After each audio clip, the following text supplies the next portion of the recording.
চেষ্টা করি যত কম এই ছবিগুলো দেখে থাকা যায়, কারণ এইগুলা যতবার দেখি এই ছবিগুলা ততবার আবার সেই 2024-এর জুলাই আগস্টে ফেরত চলে যাই। সেই ভয়াবহ সেই নৃশংসতা আবার চোখের সামনে ভেসে ওঠে।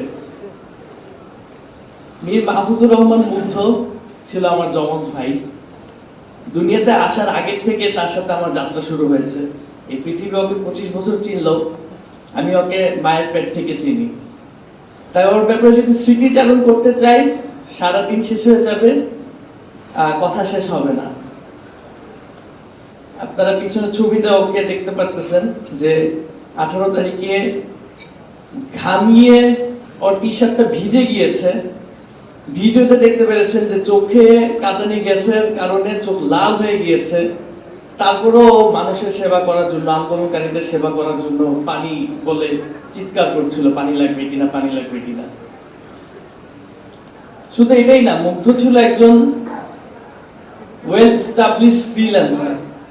ওর কখনো সরকারি চাকরির প্রতি কখনো কোনো ইচ্ছা আকাঙ্ক্ষা বা কোনো প্রয়োজনও ছিল না।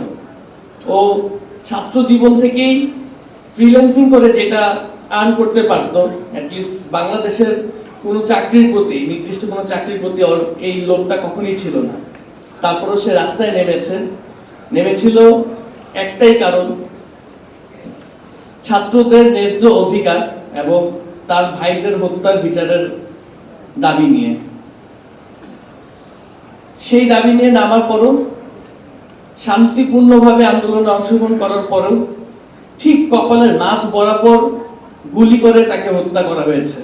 কতটা নৃশংস মানুষ হতে পারলে এভাবে গুলি করে একজন নিরস্ত্র মানুষকে হত্যা করতে পারে।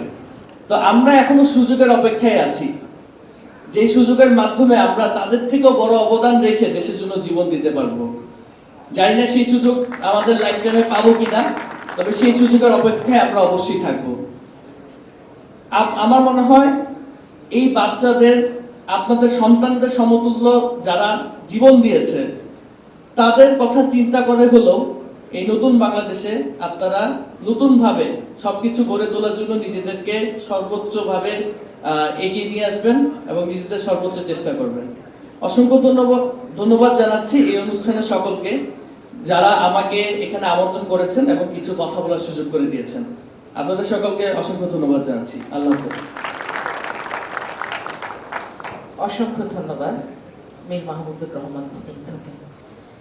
মীর মাহফুজুর রহমান মুগ্ধ শুধুমাত্র মীর মাহবুবুর রহমান স্নিগ্ধর এই ভাই নয়, সে আমাদের সবার ভাই।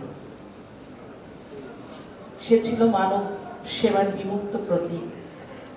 আমরা যেন চোখ বন্ধ করলেই দেখতে পাই সেই দৃশ্যটি, এখনো আমরা ভুলতে পারি না। ধিক্কার জানাই সেই ক্ষমতার লিপ্স শোষকদের, যাদের নির্দয় নির্মমতার শিকার হয়ে এই নিষ্পাপ প্রাণগুলোকে ঝরে যেতে হয়েছে। সম্মানিত সুধী মণ্ডলী, আমরা অনুষ্ঠানের এই পর্যায়ে